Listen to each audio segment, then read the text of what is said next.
Oduagbon no, mami o como vena moe. Oduagbon no, ọmọ vena moe. Ragmo, ragmo, ragmo, ragmo, ragmo, ragmo, ragmo to. Agbon tí wa máa wú họ, wẹ́ mami o rari wú họ. Ragmo, ragmo, ragmo, ragmo, ragmo, ragmo, ragmo to.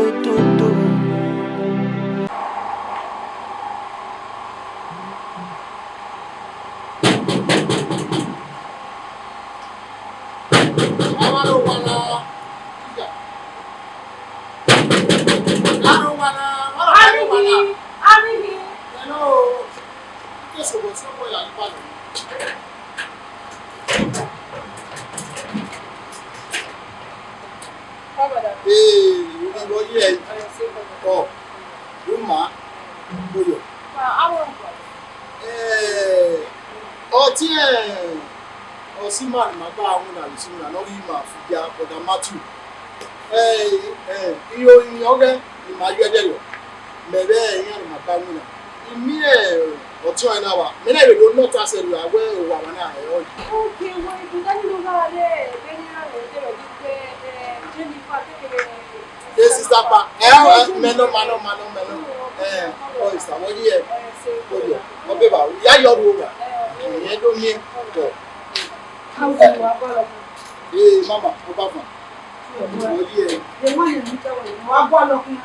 Yeah, always on. Ti do pina. Yeah, man, you say what do you follow me? I know what I say. Why just do you even tell me na give you money? Where you do me o me yo ni ma gba se. Yeah, brother, ni ma. Iye mo bi ko mo sun mo bi yo. Now we carry on. Yeah, Lẹ́yìn tá a bá ẹ̀bùn ìwẹ̀ èdò ní ẹ ọmọ ẹ̀rọ ni màá gbà fún. Ìyá àgọ́ ẹ̀dẹ̀ ní máa ẹ̀ ná láyé mọ̀ wádìí. Ìmá láyé mọ̀ wádìí. Nàní tẹ polisi dáhùn lọ. Lẹ́yìn ìwẹ̀ yìí tí a náà lẹ́sọ̀ ní àpò. Lẹ́yìn kí tàǹsà ó ṣe. Èmọ́ ní ẹ̀yà kí wọ́n gbé àbúrò wà ó ṣe àyíká. Ẹ̀ ti mẹ̀lẹ́ lò bí ilé tó tá màá wẹ̀. Lẹ́yìn ló wẹ́lẹ̀. Ìhẹ́ wẹ́lẹ̀. Lẹ́yìn lọ́nà mi á tá má gbọ̀n wẹ́ yìí àwọn mànù. Azangwa zeni. Mema ye di uje. Ima ye di uje. Wo ma gbon ato. Me ata mo pe, ata mo ku o. Menu ya gbon to e ma tu e. Ya ata mi ya. Wo ma gbon yi. Na to ko ma e so bo. E so bo yi. E ma o lawe pe. E la lawe pe. Wa mi o ko nu na be no ji e. Wa mi. Gbe. Ara gbe.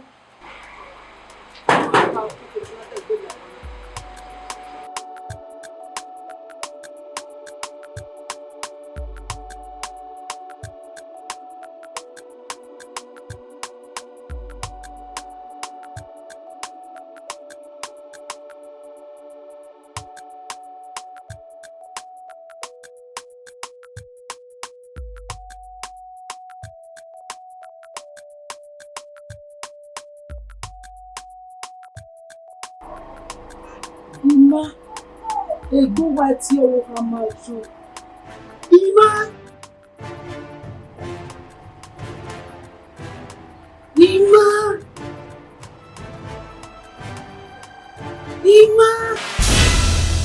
Gba.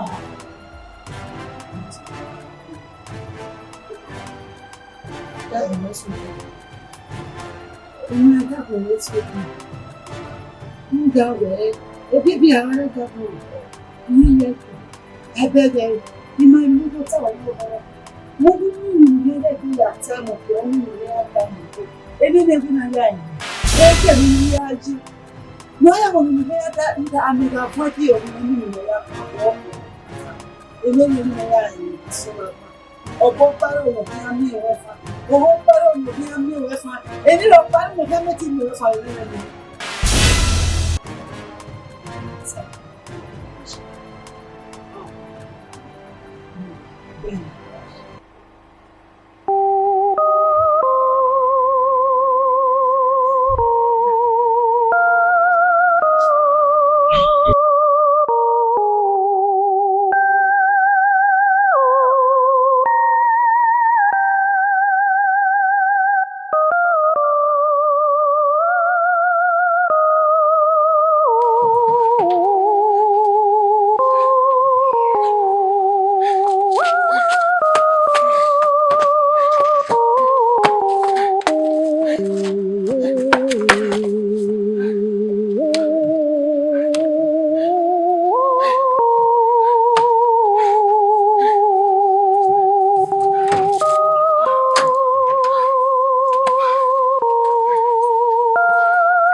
Madam, if I don't there, keep away from you.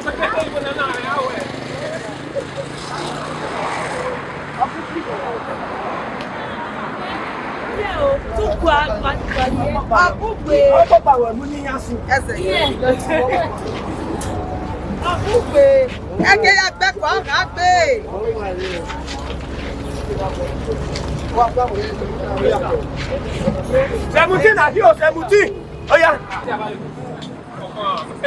Mommy go say that the money first to and then we'll go Mommy, the way you say me go want tomatoes, me man understand you dey go you are. No ba una, I dey put the water. Eh na una ke osa.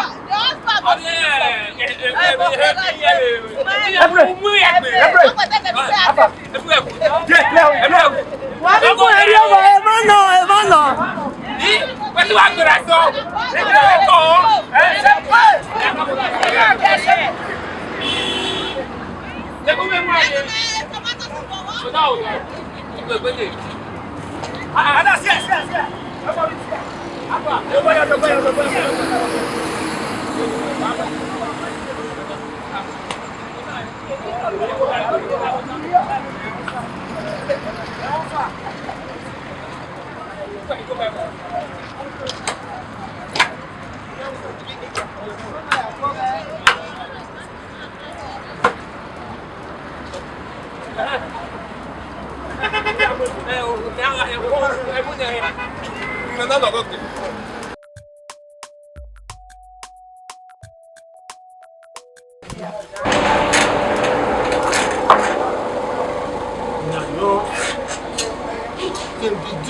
Eat your butter. Come on, eat your butter. What is your butter? Mama, you get load.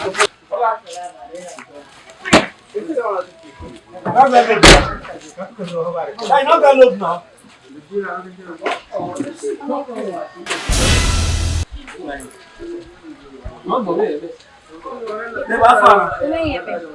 Proscoio. Wa mosi. Wa fe. April. We may hear me. How we may when not having us. We may. Yeah, we. No, na Exco.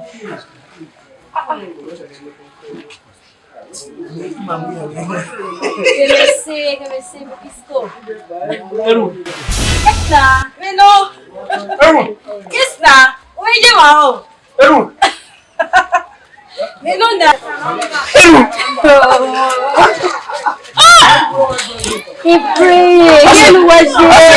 It's like very good. Close friend. Yeah.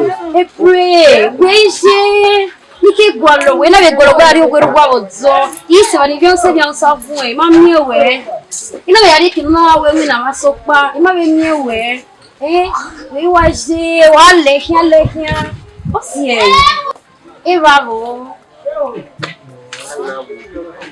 oga komia ya ivere vous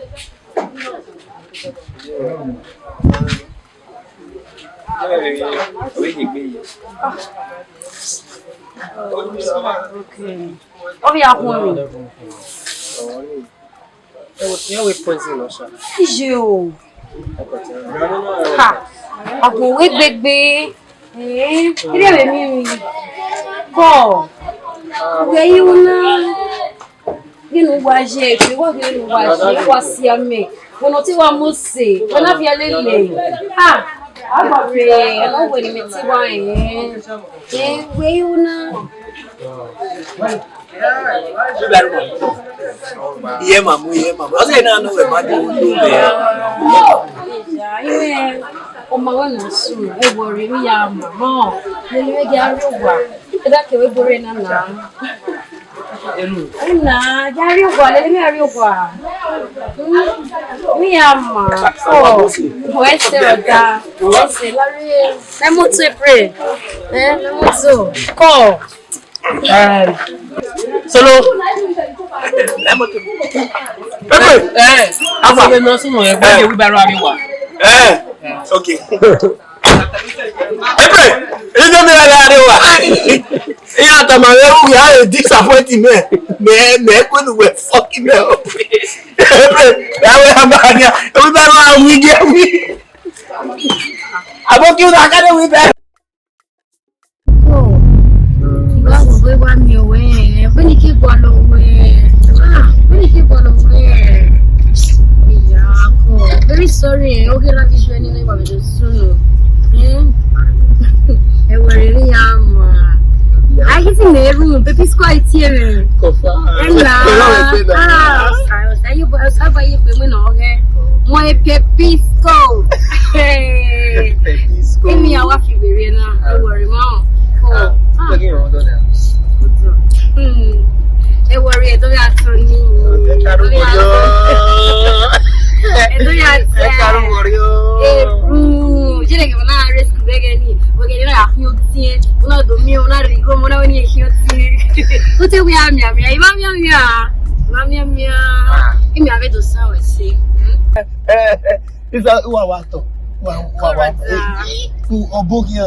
Anything Olúwa mú ẹni yẹ ló fi ọkẹ pọ tìlé màá là á ní yàrá ẹ náà yàrá ẹ náà.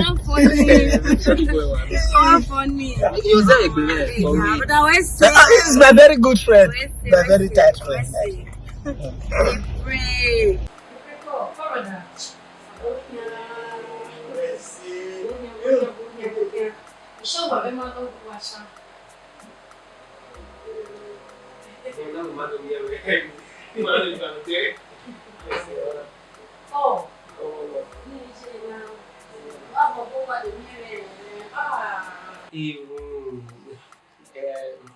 About Nigeria situation, Nigeria maizi una maizi America no beye wako iguye yekwere Abi wana mahemi America eni mela we go Pepisco Pala na Umami wele jina na Ime weni yako biyaro esiri but if not yeti di manaya na yeti Otokine mata Epre Oduagbon no mawe Ije yo Ya tamawe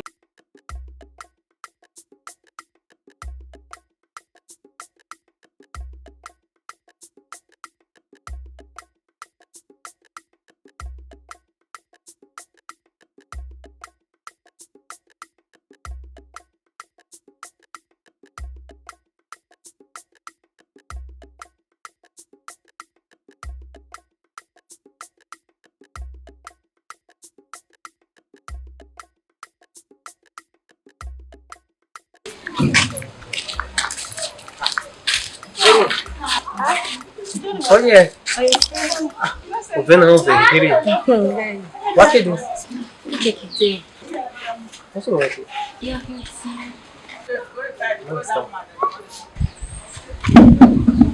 Igual igual ni hazige Exco, ela vai dizer que a gente nem é tipo que Let's be fair. O tem we ya hinani. Ona do suwe ya pay school fees. Or suwe ya pay yourself. No, don't do that. What you should have done is who relates with my fellow classmates here. Now I mean, I'm away. No, Bona Sami Bona is Sami Ubona. Oh, yeah, man, bother anybody. Do man bother anybody? When can Saple Rodiji? When can dedicate who? I'm kidding, sir. Sherry Sela.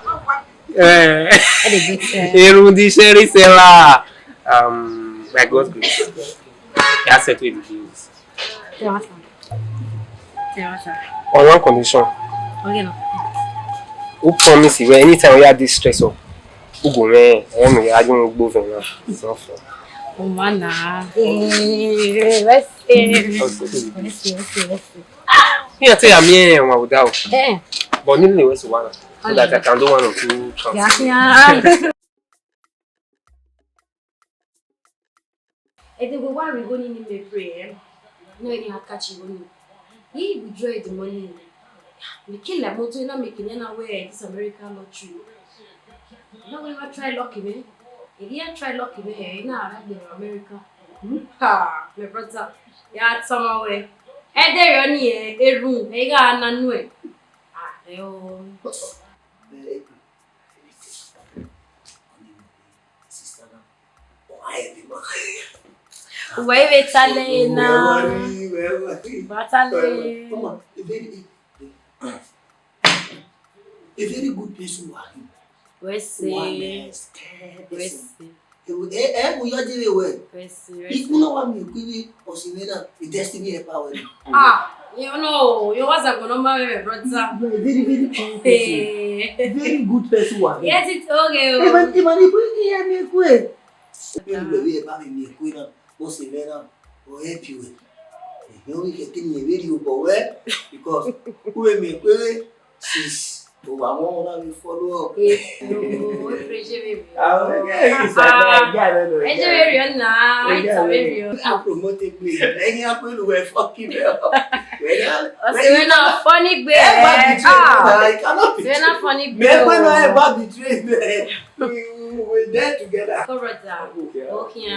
But then when you marry me, this is a Spanish wine. We want follow up, brother. You want follow up. I'm gonna eat to you even now. How are you, my brother? Hey, pray. If you go over the mirror, it will be that's something. Yeah. We were watching us. We man like hey. When a big boy getting now, when we are follow up here, I feel lily. You go back now. You go back.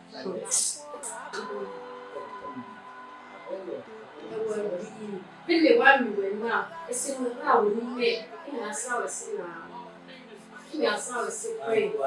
Oh, yeah, they come here. Easy. That's the comment. Oh, I'm so glad you're here. I could make our way to.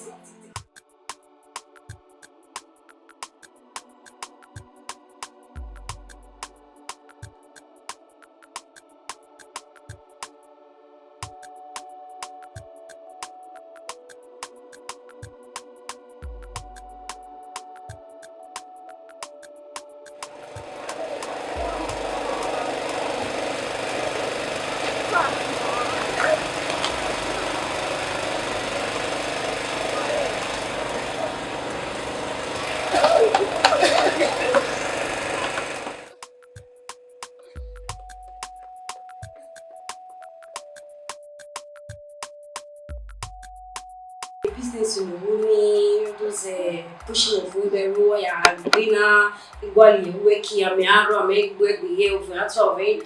Like all those things, I don't like it. It doesn't fit you. On April, May now. That is not your word. Excuse me.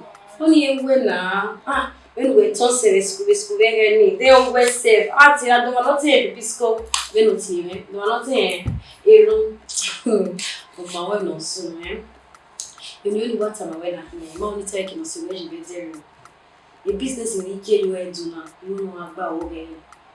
I want to hand over the business to you. I want you to take this business as yours. We take care, maybe all well known. You don't feel maybe see moon we now that way you are paid with salary. No, only you may assume away. Understand? Because when me now. My family may pay you born in Nigeria, you walk by me cool, you walk by Abuja, then you want to understand. So, one safe, who see la one now, back by next week. Who see la one now, who are staying you want to do the business, who wear so well. Get to point in and what our business in a man, we are no useless, no, do I see no say, do I see the whole, I don't want it because anyway, Mom, you focus on the business. We are no need about this business or Google laptop. This is a personal laptop here. We are no need Google laptop now. Both the income, the financial aspect, the human resources. Because me America would only say, me our country business me would only may understand. The manager will need you all with me piri. So I want you to be in charge of this business. I will not say mass communication now, so you know this things better than I do. I want to give this business to anyone else because I know you're capable. I know your ability. You can handle this. Now, I want you to be in charge. Pray. Now.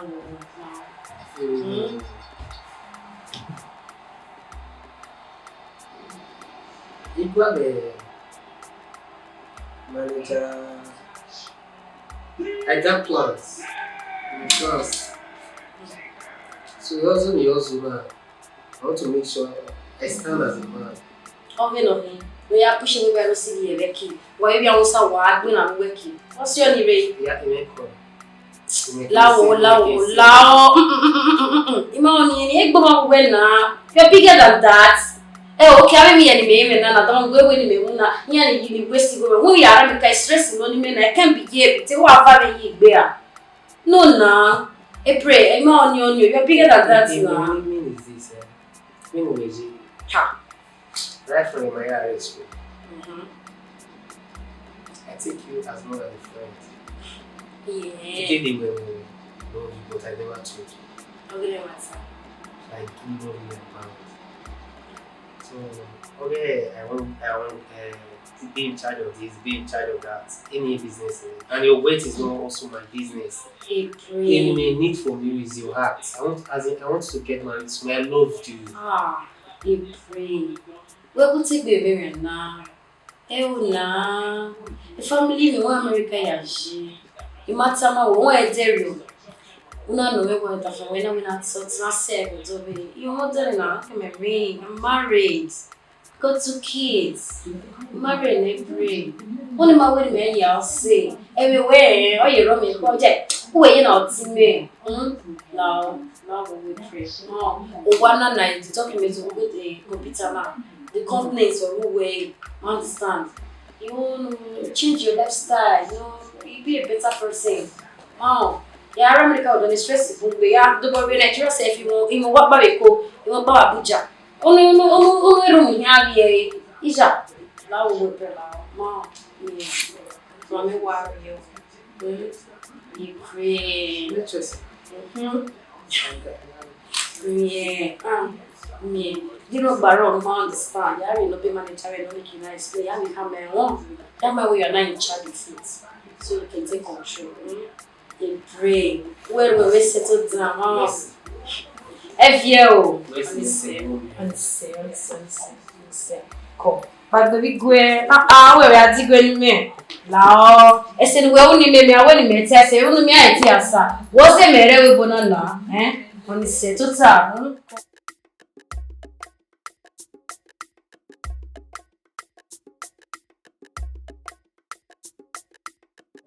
So, everybody made you. I will be made one. April, talk to me. April for again. Anyway, which thing I want to bring? Where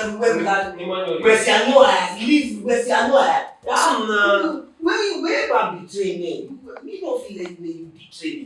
For how many days now you never call her? Mario, what? Me understand. Mama, she did to give me a game and they told him when I met. And they person now. You talk to me. You know your guy. Solo. No, say you're not my guy. You're not my real guy.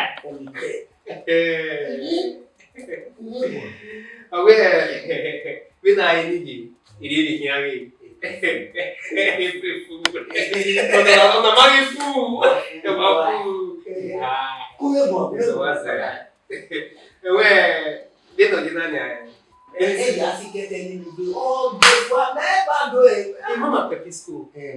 Or American.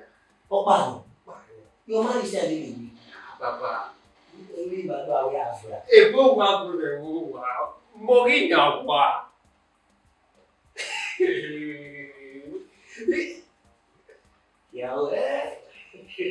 Solo.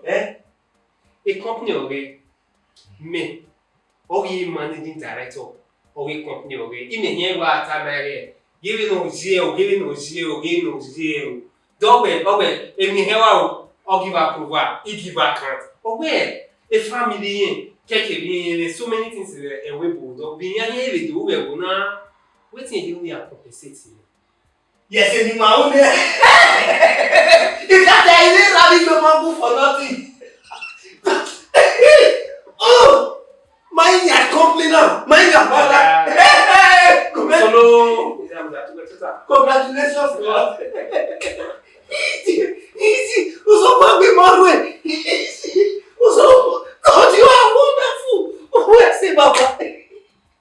My brother. Usema, my brother. Oh, easy. My brother. Solo. We were man. Man.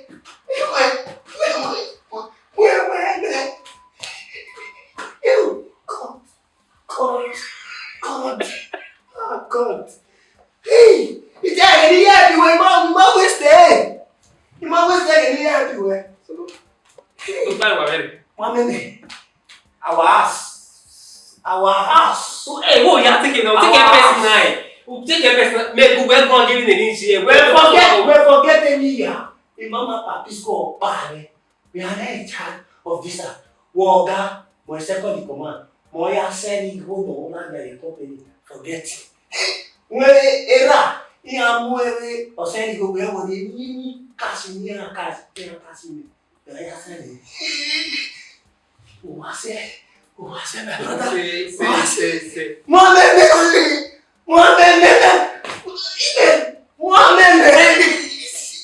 God, thank you. Where's the going in my balls? Let's go. God is good. Where's it, Papa? Where's it? Yeah, you are so bad. Yeah, you are it. So don't have one. Who are you prepare here? How will it be? I like it.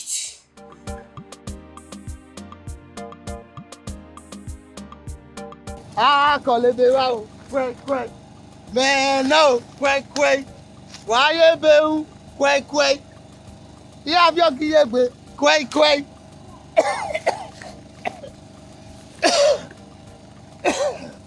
Kọ̀lébé wá o, kwẹ́kwẹ́. Mẹ́ẹ̀nà o, kwẹ́kwẹ́. Wáyé bẹ́ẹ̀ kwẹ́kwẹ́. Ìyá Abíọ́kì yé gbé kwẹ́kwẹ́. Kwẹ́kwẹ́. Kọ̀lébé wá o, kwẹ́kwẹ́. Mẹ́ẹ̀nà o, kwẹ́kwẹ́. Wáyé bẹ́ẹ̀ kwẹ́kwẹ́. Ìyá bò wá o, kwẹ́kwẹ́. Kọ̀lébé wá o, kwẹ́kwẹ́. So in that case, we relax. Èmi kò ní ẹ̀rí àjì. Just anything on demand from you, I go straight to the point. One mobile the issue now, the particular one we call it, you know. Or bringing family matter, family this. I cannot get married to you until I know your family. All those many talk. Why we get a base way matter, you know, my guy. Already No matter no now. You know be ghost. My way man, they very close, 5 and 6. Or we no be blood. I mean, I have to be very. Why she's right. Also, may not we get any better person. She's a very, very good person. If not, hey, go work day after. It's not after your money, all not settled down with. No, more. So, a matter of a matter now. Making her wallet there. That's the truth. When the problem is I mean many of those things. When we have my Yes. when the points issue happen, Nigeria lie, not lie.